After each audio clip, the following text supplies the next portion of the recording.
jam wale mon bandiraɓe musidɓe tedduɓe hettiɓe heeɗiɓe daroɓe Ayawo Pinji TV en garte katande jomiraɗo subaka hande o gam yettinan ɗon ko sifa e kelle gaden e jandeji leydi Sénégal joni paden koye jandeji ɗi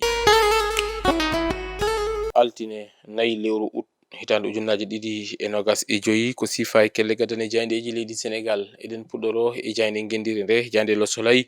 hono ni jirɗon no ɓe mbaɗiri e gardidi natal mabɓe kamɓe musidɓe jandiyankoɓe ɓe garti on ɗon ñalawma teddiniraɗo lekki e nder leydi Sénégal ɓe kollit noon wonande ñalawma o mawninama toon to forêt classé mo Mbaw e wondude e toon to raw ɗum ko horejo leydi ndi kam e horejo jagorɗe o ɓe kollit noon wonande kay on ɗon challenge mo ganduɗa kay ko ɗaɓɓade wonande laamu ngu ko ina tolni e million lekki taw ko e nder balɗe ɗiɗi ɗum noon notitama no hannirta niyete e nder dendagal wertago leydi Sénégal ɓe kolliti noon wonande kay horejo leydi ndi caggal yaade makko toon to Mbaw omo ganduɗa noon kañum woni horejo jagorɗe o woni Ousmane Sonko kañum taweteno ko toon to diwan mo Saint-Louis toon to raw ɗum ina tawe e nder jayde guendiri nde ɓe garti noon eɗen ɗon battan ɗe ganduɗa kay laddeji leydi Sénégal ina keɓa ɗum e kala e saaha ɓe kolti ko ina tolni 11536 hectares Sénégal ina wasa ɗum e laddeji muɗum e hitande kala ɗum ina tawe e nder jayde ganduɗa kay ko kam woni e jayde e guendiri nde woni jayde Lossolay jayde Rewmi Quotidien arti koye on ɗon ñalawma ganduɗa ko ñalawma teddiniraɗo lekki toon to Kaolack ɓe kolliti noon e on ɗon ñalawma ko duho walla mbiyen ko haalulaji cewɗi woni ko yiya hakkude omo ganduɗa kañum woni maire mo Kaolack kam e omo ganduɗa kañum woni préfet mo Kaolack ɗum ko caggal mawningol on ɗon ñalawma ganduɗa ko yowiti e lekki ɓe kolti toon caggal ɗin ɗon haalulaji cewɗi janode hakkude ɗin ɗon autorité ji ɗiɗi e on ɗon ville ene woni tan omo ganduɗa kañum woni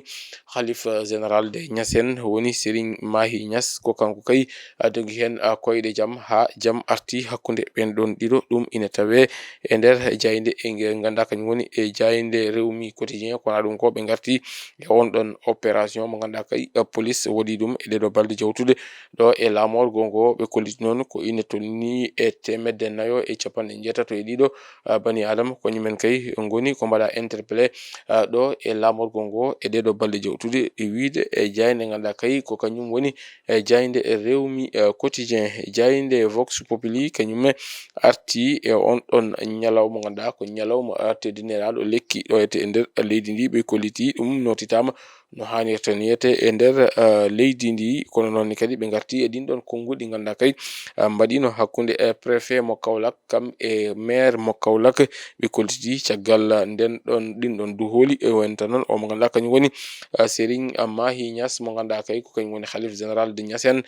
ko rufi hen ndiyam salligue ha nanodiral wawi artude hakkude ɓen ɗon ɗiɗo ene wonta noon musidɓe men jeyaniyankoɓe garti e ko yowiti e ndungu ngu ɓe kolliti ko ina tolni e 145 millimétre ko ɗum woni ko jippi ha toon to Touba ko ɗum saabi Touba e ɗeɗo balɗe jawtude wonno ko e ndiyam ko ɗum waɗi addi kulhuli mawɗi wonande kay yoga e ɓesgolli ɗi toon to Touba ɗum koko yowiti e on balɗe tan ko heddi e maggal mo Touba ɗum ina tawe e nder jayde ganduɗa kay ko kam woni e jayde Vox Populi koye on saaha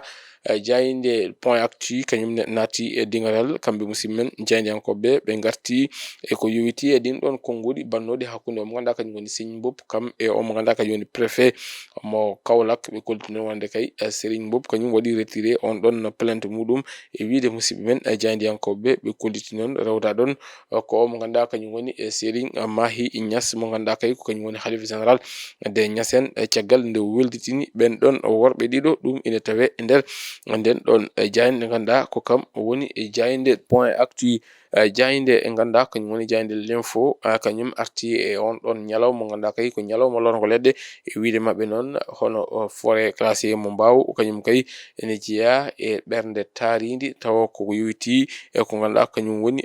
mo Dakaru ene woni noon o holli ɓe kolliti wonande kay ɗen ɗon caɗele ganduɗa kay nene toon to forêt classé mo Mbaw horejo leydi ndi darima ngam dandude hono ko yowiti e forêt classé mo Mbaw ɗum ina tawe e nder jayde l'info ɓe ngarti noon ne kadi ko yowiti ko ganduɗa kañum woni ɗin ɗon tobol ɗi ganduɗa kadi jippima e weekend oɗo ɗo ete nder leydi ndi ɓe kolliti noon yoga e leeɗe toon to Touba e to Kaolack kañumen kay en daɗani e ɗen ɗon diƴƴe ɗum ina tawe e nder jayde ganduɗa ko kam woni e jayde wiyetede jayde Lemfo jayde La Turbine ko hen arti ɓe mbitan de ko Touba caggal ɗin ɗon toboli ndi jippi toon oɗo saaha kay ko kulhuli woni ko fuɗɗani yoga e ɓesguli ɗi ɗum ko caggal ndi ndungu naati toon to Touba ɓe kolliti noon wonde kay ko kulhuli kam basde jogade ɓerɗe deƴƴe ko ɗum woni ko wonani yoga e ɓesguli toon to Touba ɗum ko caggal nde teska toon ndiyam kewɗam e nder yoga e galleji hani e takko juma o ɗum ina tawe e nder nden ɗon jayde ganduɗa kay ko kañum woni e jayde La Turbine kamɓe musidɓe e jaydeyankoɓe ɓe garti hen ko ɓuri ko yajje e nder jayde La Turbine e nder hello tati nden ɗon jayde Les Échos arti ko yowiti e ɗin ɗon tobol ɓe mbitande ko inondation woni kay ko waɗi toon to wuro teddungo ngo Touba ko ina tolni e 139 millimétre ko ɗum woni ko jippi toon ko ɗum saabi Touba e oɗo saaha woni ko e nder ndiyam e wiide musidɓe men jaydiyankoɓe ɓe garti noon e yoga e galleji hoɗɓe hen ɓe kañumen kay e jalti ɗin ɗon galleji sababu nde muɗum noon ko kewindi ndiyam e wiide e jayde nde ko heddi tan balɗe seeɗa woni kay maggal mo Touba ɓe garti noon kadi e ɗin ɗon konngudi ɗi ganduɗa horejo leydi ndi sutini ɗum ɗo ko yowiti e haute collectivité territorial ɓe kolliti noon ɓe ganduɗa kañum goni jeeyaɓe e landa APR kañum kay nana jedda ɗin ɗon konngudi ina tawe e nder jayde Les Échos jayde Walf Quotidien kañum arti ko e groupe mo ganduɗa kañum woni mo Walfadjri ɓe dokki konngol omo ganduɗa ko kañum woni horejo on ɗon groupe woni Cheikh Niass omona arta noon e caɗele ɗe ganduɗa kay groupe Walfadjri nena wura ɗum ha tengti noon ko yowiti e to banggue publicité ji e wiide makko noon ɓe keɓani publicité ji wona ummade e laamu ngu wona ummade e privé o arti kadi e ko yowiti e ko ganduɗa kañum woni e ɗeɗo boyi so tawi yimɓeɓe jiitan licencement uji ene mbaɗa toon to groupe Walfadjri yo pam ko ɗen ɗon caɗele e jibini ɗum ina tawe e nder jayde Walf Quotidien jayde Sud Quotidien kañum arti koye on ɗon plan de redressement wonande kay omo ganduɗa kañum woni Ousmane Sonko mo ɓayinno ñande e goo lewru ndu ɗon gonɗen toon to Grand Théâtre kolti noon wonande kay nden ɗon eɓɓode wiyetede woni yuɓɓitinde faggudu o leydi ndi kamɓe musidɓe men e jaydiyankoɓe ɓe garti hen ko noon kadi ɓeɓe ganduɗa kañumen goni ɓe hakkillaji men peɗɗiti ko yowiti to banggue faggudu nena gadda hen jiyande mum ɗum ina tawe e nder nden ɗon jayde nde ganduɗa kay ko kam woni jayde Sud Quotidien kamɓe musidɓe men e jaydiyankoɓe ɓe garti hen ko noon kadi ɓe garti e alhaali leydi Sénégal ene perde walla wasa hitande kala 11 500 hectares taw koto banggue laddeji ɗi kamɓe musidɓe men jaydiyankoɓe ɓe garti hen e laamu ngu darde muɗum ko yowiti on ɗon fannu ɗum foof ina tawe e jayde Sud Quotidien jayde Le Quotidien kañum arti koye on ɗon ñalawma mo ganduɗa kay ko ñalawma teddinadu lekki e garti noon e ɗin ɗon konngudi ɗi ganduɗa kay mbaɗino hakkude préfet mo Kaolack kam e omo ganduɗa kañum woni maire mo Kaolack Serigne Mboup ɓe kolliti noon ɓe garti e ɗin ɗon haalullaji hani no haala ka gasiri ɗum foof ina tawe e nder jayde ganduɗa kay ko kam woni jayde wiyetede jayde Le Quotidien caggal nde omo ganduɗa kañum woni halif général nde Niassène Serigne Mahi Niass rufi hen ndiyam salligue ɗum ne tawe e jayde nde ɓe kolliti on ɗon ñalawma teddiniraɗo lekki horejo leydi ndi kañum wonno ko toon to Mbaw kono noon horejo jagorɗo o kañum wonno ko toon to Raw ɗum ina tawe e nder jayde ganduɗa kañum woni jayde Le Quotidien kamɓe musidɓe men jaydiyankoɓe ɓe garti e ko yowiti e fédération sénégalaise de football ɓe mbi ko fédération sénégalaise de football dañi horejo kesso on wiyete ko Abdoulaye Fall o lomtima omo ganduɗa kañum woni maître Augustin Senghor koye on saaha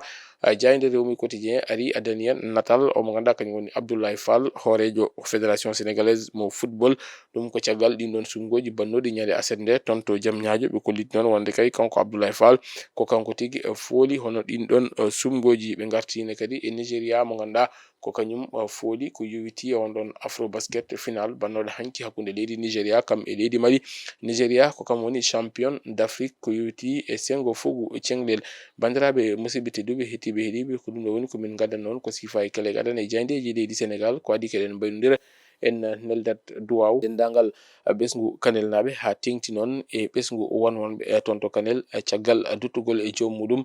ceerno Hamidou Alpha Wane mo ganduɗa kay ko khalifa diine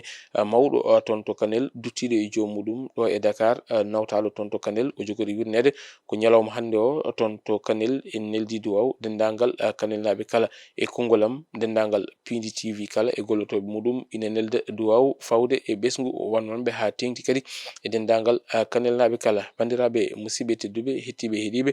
ko ɗum ɗo woni komin kem noon rumnodade ko siifa e kelle gadane e jayndeji leydi Sénégal aadi meɗen e roɓino jayndeji wonata ko ñalawma janggo soko ken haaji ɗo e nden min mbi on jokke ɗoftade kam e rewidade programme uji ɗi Pindi TV Allah jarama on jarama.